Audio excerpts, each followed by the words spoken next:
पुच्छिन् सुनं समनामाहनाय अगारिनो यापरतेत्याय सेकेने गन्तय्यं दम्ममाहु अनेलिसं साहु समेखयाय। साधु जन ब्राह्मण ग्रह स्थित लोग मिलते जब कभी पूछते हैं अन्य मत के मानने वाले सभी। कौन है वह सतपुरुष जिसने कि निश्चय ज्ञान कर पूर्ण अनुपम धर्म बतलाया जगत कल्याण कर।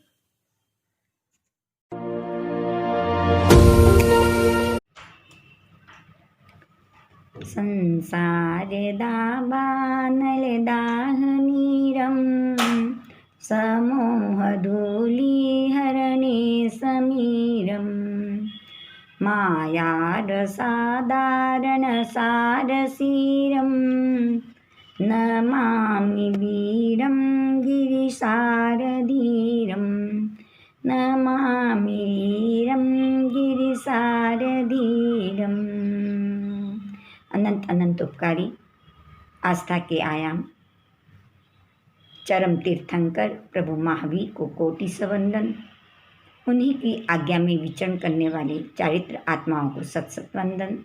आदरणीय सुश्रावक श्राविकाएं, वीर स्तुति प्रभु महावीर के असाधारण अतिशय गुणों का गुण कीर्तन।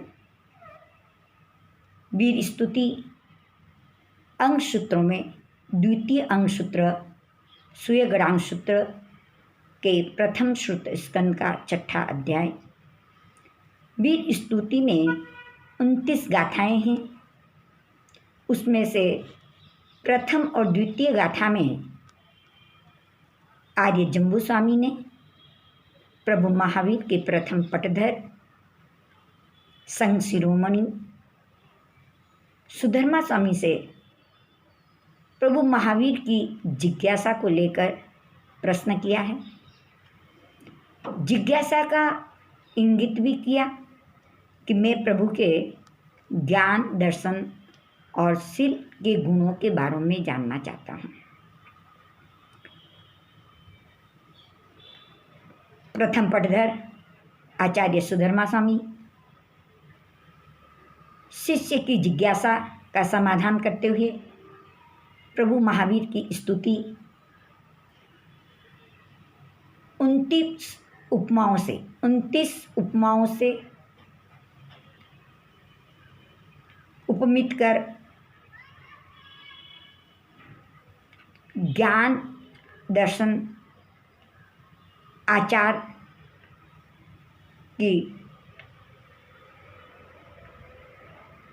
आचार पक्ष को प्रस्तुत किया है। ज्ञान दर्शन और आचार पक्ष की प्रस्तुतिकरण की है। उपमाओं में प्राकृतिक सुमेरु, जिसे सुदर्शन सुमेरु पर्वत कहते हैं, रुचक पर्वत, निषद पर्वत, स्वयंभू रमण समुद्र, चंद्र, सूर्य आदि उपमाओं से ये सब सर्वश्रेष्ठ हैं।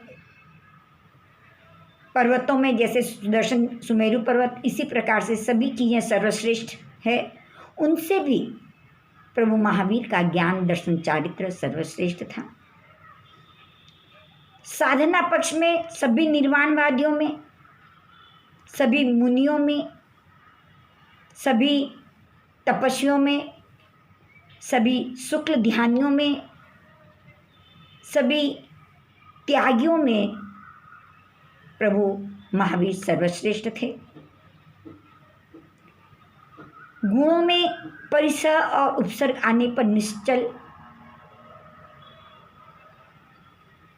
क्षमावान, विनय, सरलता, ज्ञान दर्शन चारित्र में सर्वश्रेष्ठ थे। इस प्रकार से सर्वश्रेष्ठता का वर्णन वीर स्तुति के तीसरी गाथा से लेकर 28वीं गाथा तक यानी 26 गाथाओं में जम्बू स्वामी के जिज्ञासा का समाधान किया है। 29वीं गाथा में प्रभु महावीर के द्वारा प्रज्ञप्त धर्म की श्रद्धा और आराधना करने से क्या फलश्रुति प्राप्त होती है उसका विशेष वर्णन किया है। वीर स्तुति प्रभु महावीर के असाधारण गुणों का गुण कीर्तन है। कई प्रश्न करते हैं कि स्तुति करने से, उनके नाम स्मरण करने से जीव को क्या लाभ होता है। नाम स्मरण करने से उनका स्वरूप हमारे सामने उपस्थित होता है, उनके त्याग, उनका तप, उनकी श्रद्धा, उनका चारित्र हमारे सामने उपस्थित होता है। जिस प्रकार से रसगुल्ले का नाम ले लो तो रसगुल्ले का स्वरूप, उसकी सफ़ेदाई, उसकी कोमलता, उसका रस हमारे सामने प्रकट हो जाता है। ठीक उसी प्रकार उन महापुरुषों के नाम की स्तुति करने पर उनके गुणों का, उनके तप त्याग का, उनके आचार का हमारे सामने हृदय के अंदर अंकित हो जाता है और उन नाम स्मरण से हमारे भीतर में रहे हुए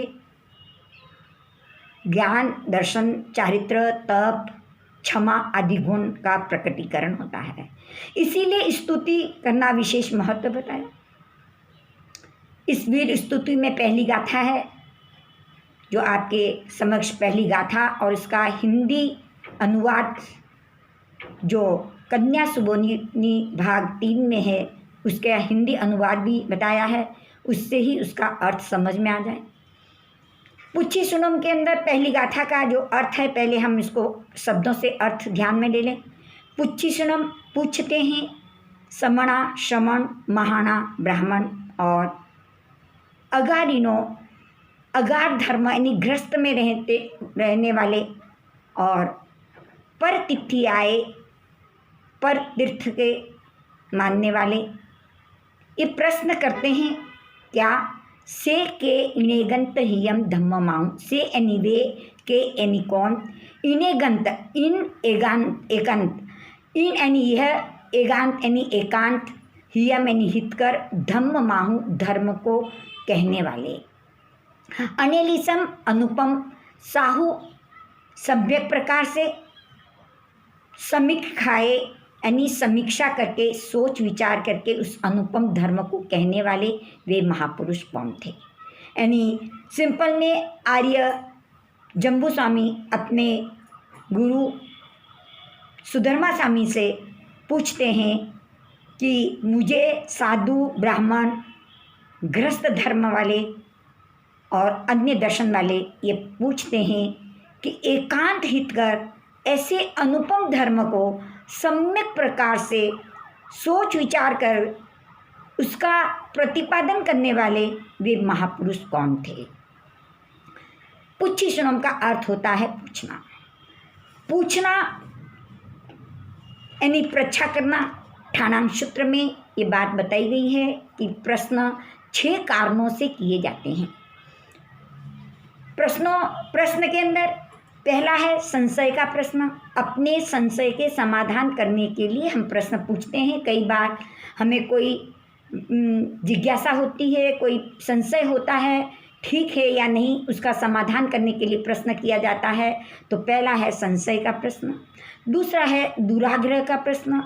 अपने पूर्व आग्रह को मजबूत करने के लिए और दूसरे पक्ष को कमज़ोर बनाने के लिए भी प्रश्न किया जाता है। यानी अपनी बात को सत्य स्थापित करने के लिए बार बार प्रश्न करके तर्क करते हैं। इस प्रकार से भी प्रश्न पूछे जाते हैं। तीसरा बताया अनुयोग प्रश्न। किसी विषय को अच्छी तरह से विस्तार से जानने के लिए अनुयोगों के माध्यम से उसके प्रश्नों का समाधान प्रश्न पूछा जाता है, उसे अनुयोग प्रश्न कहते हैं। अनुलोम प्रश्न आता है। अनुलोम का अर्थ होता है किसी की सुख साता पूछने से। जैसे गुरु भगवंतों की हम सुख साता पूछते हैं, सुख साता की जो परीक्षा करते हैं, उनके कुशलता की जो परीक्षा करते हैं, उनके संयम यात्रा की जो परीक्षा करते हैं, वो अनुलोम प्रश्न है। तथा ज्ञान प्रश्न करते हैं, यानी जिसका हमें ज्ञान है फिर भी उस ज्ञान का स्पष्टीकरण करने के लिए प्रश्न किया जाता है, उसे तथा ज्ञान प्रश्न कहते हैं। और अतथा ज्ञान प्रश्न, यानी अतथा ज्ञान का अर्थ होता है कि जिसका हमें ज्ञान नहीं है, जिसके हमें जानकारी नहीं है, जिसका हमें बोध नहीं है, तो वो प्रश्न उत्तर करने के माध्यम से, पूछने से ही हमें समझ में आएगा, इसीलिए उसके लिए प्रश्न किए जाते हैं। परंतु जब तक सुनते नहीं हैं, श्रवण नहीं होता, तब तक प्रश्नों का जवाब नहीं आता। तो ज्ञानी भगवंतों के पास जाकर के इनको सुनने से, जैसे गृहस्थ साधु ब्राह्मणों ने जो प्रश्न किए हैं जम्बू स्वामी से, तो वे जम्बू स्वामी के जिनवाणी को सुना होगा, उसका श्रवण किया होगा। जब श्रवण किया है तब अंदर से प्रश्न की जिज्ञासा जागृत होती है, इसलिए श्रवण करना बहुत जरूरी है। तो इन 6 कारणों से प्रश्न की परीक्षा होती है और 5 उद्देश्य से प्रश्न पूछे जा सकते हैं। पहला उद्देश्य यह हो जाता है कि हमारे छद्मस्त होने के कारण से हमारे में संशय होता है, डाउट होते हैं, उस संशय का समाधान करने के लिए प्रश्न पूछा जाता है, ये एक उद्देश्य हो सकता है। दूसरा उद्देश्य होता है कि जब जो हमें इसका ज्ञान है, हम जानते तो हैं, परंतु इसका स्पष्टीकरण हो जाए तो फिर समाधान रहता है। कई चीज़ें हमें ध्यान में हैं, फिर भी हमें लगता है कि सही है या नहीं, तो उसका स्पष्टीकरण करने के लिए भी प्रश्न पूछा जाता है। और तीसरा उद्देश्य ये हो सकता है कि अज्ञ जनों को भी इसका बोध हो, क्योंकि मन के अंदर कई जिज्ञासाएं होती है, पर शुद्ध ज्ञानावन्य कर्म का क्षेत्रम न होने से प्रश्न पूछने में शर्म भी आती है और शंका बनी रहती, पूछूं या नहीं पूछूं, पूछूं या नहीं पूछूं। तो महापुरुष जब इस प्रश्नों का पूछते हैं और समाधान करते हैं, तो जो अज्ञ जन है उनका भी समाधान हो जाता है। जैसे गौतम स्वामी ने भगवती सूत्र के अंदर प्रभु महावीर से 36,000 प्रश्न किए और ऐसे छोटे छोटे भी प्रश्न किए। रत्न प्रभा पृथ्वी क्या सिद्धशिला के ऊपर है? अब ये तो जानते थे गौतम स्वामी कि हम रत्न प्रभा पृथ्वी के ऊपर ही रहते हैं, क्योंकि वे 4 ज्ञान के धनी थे, 14 पूर्वी थे, तो उन्हें तो ये ज्ञात था। फिर भी कई अज्ञ जनों को भी इसका बोध हो जाए, इसीलिए प्रश्न किया जाता है। तो एक ये उद्देश्य है कि अज्ञ जनों को बोध कराने के लिए प्रश्न किया जाता है। एक ये भी होता है कि अपने शिष्यों को यथार्थ श्रद्धा कराने के लिए भी प्रश्न किया जाता है।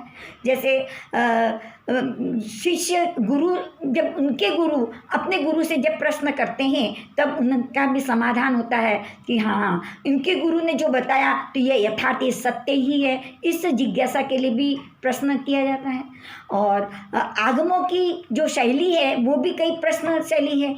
जैसे पन्नवणा सूत्र के अंदर बताया है, से किम तम पन्नवणा, क्या है वो पन्नवणा, प्रज्ञापना क्या है, क्या ज्ञान है। तो इस प्रकार से शैली भी होती है, तो आगम शैली भी है। इस प्रकार से ये 5 उद्देश्य से प्रश्न पूछे जाते हैं। छद्मस्त होने के कारण से जिज्ञासा का समाधान करने के लिए, अपने जाने हुए ज्ञान को और विशिष्ट स्पष्ट करने के लिए, अज्ञ जनों को बोध कराने के लिए, शिष्यों को यथार्थ श्रद्धा कराने के लिए, और आगम शैली होने से इस उद्देश्य से भी प्रश्न पूछे जाते हैं। और उत्तराध्ययन सूत्र के 29वें अध्ययन के अंदर सम्यक्त पराक्रम में भी यह प्रश्न पूछा गया है कि पड़ी पुच्छ न आए जीवे नम बनते जीवे किम जनई, यानी प्रति प्रश्न करने से हे भगवान, जीव को क्या जनई, क्या उत्पत्ति होती, क्या प्राप्ति होती, क्या प्राप्त करता है। तो बताया पड़ी पुच्छ न आए नम सुतत्थ तदुभयाईम विसोहेयी कंखा मोहनिजम कम्मम वो छिंदही, यानी प्रश्न करने से जीव को शूत्र अर्थ और सूत्र अर्थ की विशुद्धि होती है। जिन सूत्रों को जानते हैं, जिसका अर्थ जानते हैं और सूत्र अर्थ दोनों की विशुद्धिकरण होता है। और कंखा मोहनीय जो शंका रूप जो मोहनीय कर्म है, उस मोहनीय कर्म से का विच्छिन्न हो जाता है, यानी नाश हो जाता है, यानी शंका का नाश हो जाता है और सूत्र अर्थ और तदुभय दोनों पर उसकी श्रद्धा मजबूत हो जाती है। इसलिए प्रश्न करने की बात कही, तो वो प्रश्न, वो प्रच्छा जो जागृत हुई, जम्बू स्वामी कितने विनयवान थे और उन श्रमणों, ब्राह्मणों, गृहस्थ धर्म वाले और अन्य तिथि वालों की जो जिज्ञासा थी, जम्बू स्वामी भी समाधान कर सकते थे, पर अपने गुरु के से मुखार बिंदु से सुन करके उन सबको समाधान करवाना और उनके मन की जो जिज्ञासा कि वे ऐसे महान पुरुष कौन थे, उनका समाधान कराने के लिए उन्होंने जम्बू स्वामी ने नम्र भावों से विनम्र बन करके गुरु के सामने आचार्य सुधर्मा स्वामी की अपनी जिज्ञासा रखी। ये बहुत ही महत्वपूर्ण है। और उसके साथ में उन्होंने क्या जिज्ञासा रखी है, कितना उन्होंने गहराई से सुना होगा, रोम रोम मज्जा मज्जा तक अंदर वो ज्ञान के धर्म का जो स्वरूप समझाया था जम्बू स्वामी ने, वो गहराई तक पहुंचा होगा, तब जाकर के अंदर से जिज्ञासा जगी होगी। और सिर्फ यही प्रश्न उनका चल रहा है, वे ये जानना चाहते हैं कि जिस धर्म का प्रतिपादन किया, यानी दुर्गति में जाते हुए जीव को जो धारण करता है, ऐसा अनुपम धर्म, ऐसा अहिंसा वाला धर्म जिसमें किसी प्राणी को हिंसा नहीं होती, किसी प्राणी को असहायता नहीं दी जाती, ऐसा अहिंसा पूर्ण धर्म का प्रतिपादन करने वाले, सम्यक प्रकार से प्रतिपादन करने वाले और सोच विचार कर उसका प्रतिपादन करने वाले ऐसे महापुरुष कौन हुए हैं, कौन है वे महापुरुष, और उनके महापुरुषों के अहिंसा धर्म के स्वरूप को जानने की जो जिज्ञासा अंदर हुई, उस जिज्ञासा का समाधान करने के लिए ये पहला गाथा है, जिस गाथा के अंदर प्रच्छा, और किसकी प्रच्छा, तो अहिंसा परमो धर्म का सम्यक प्रकार से प्रतिपादन करने वाले वे महापुरुष कौन थे, उसको जानने की जो जिज्ञासा है, उस जिज्ञासा का समाधान जिज्ञासा का की प्रच्छा है। अब आगे की गाथों में हम समझेंगे कि कैसी उनकी जिज्ञासा रही और सुधर्मा स्वामी उन्हें कैसे उनका समाधान देते हैं। तो इन्हीं मंगलमय भावनाओं के साथ हम आगे आगे इसको पढ़ते जाएंगे, तो उन जिज्ञासाओं का समाधान, हमारे भी जिज्ञासाओं का समाधान हो। इन्हीं मंगलमय भावनाओं के साथ जय जिनेंद्र, जय महाराज।